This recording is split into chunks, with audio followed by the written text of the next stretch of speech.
Hi everyone, it's Jia here. Today I want to briefly talk about Mandarin Chinese. Many of you may think Mandarin Chinese is a very difficult language to learn because you might have heard that it has the notorious four tones and the characters are ridiculous, they look like pictures, they're really hard to learn. Well, today, just in 5 minutes, I'm going to give you a very brief introduction of Mandarin Chinese about what I mean by Mandarin Chinese is Standard Chinese, which is also called 普通话 or 华语 or 国语 in different areas. Why do people learn Mandarin Chinese? It is a very popular language. First of all, it is the sole official language in mainland China and Taiwan, and one of the four official languages in Singapore. So that's how different Chinese dialects can be. Well, Mandarin Chinese comes to rescue because Mandarin Chinese is for speakers of mutually unintelligible dialects, Chinese minorities, and Chinese diaspora communities to communicate with each other. Mandarin is actually now spreading overseas beyond East Asia and Southeast Asia as well.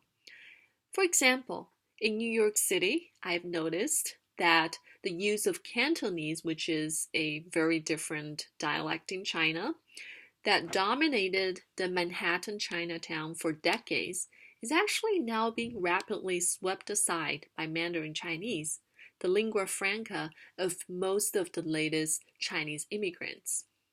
So, what is the size of the population who speak Standard Chinese in the world? According to a survey, well, I looked it up. According to a survey conducted in 2014, the Ministry of Education in China estimated that about 70% of the population of China spoke Standard Mandarin Chinese to some degree. And based on Ethnologue website's estimate, 897 million people around the world speak Standard Chinese. Just think about if you know how to speak Chinese, how many more people in the world can you talk to? All right. Well, next. Okay, so finally, let's move on to the tones. There are four tones in Chinese, and as you can see in this picture, they are really, really different. So first tone is in red and vowel, and it is the high tone. And I would encourage everybody before you start to learn Chinese to, when you're in the bathroom or when you're by yourself, to try to find the range of your voice, okay? The high voice and the low voice. So, because everybody is different, one person's high, so you do have to get to know your own voice a little bit better. So the first tone is the high tone.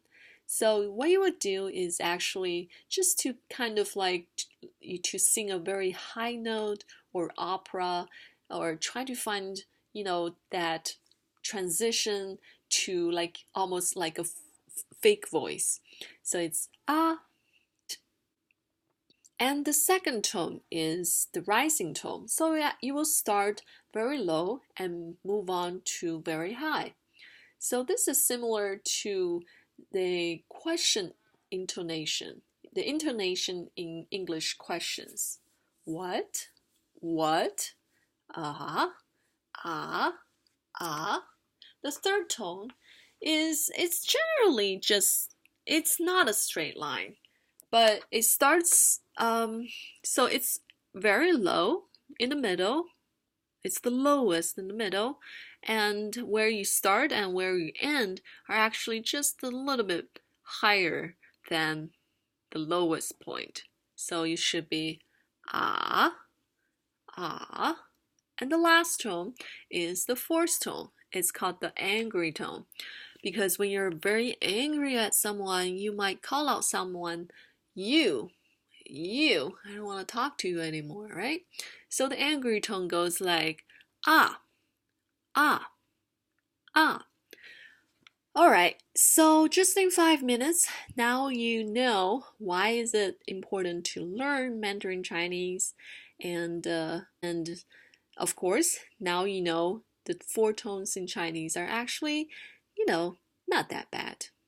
So I hope you liked this video, and I will talk to you next time. Bye.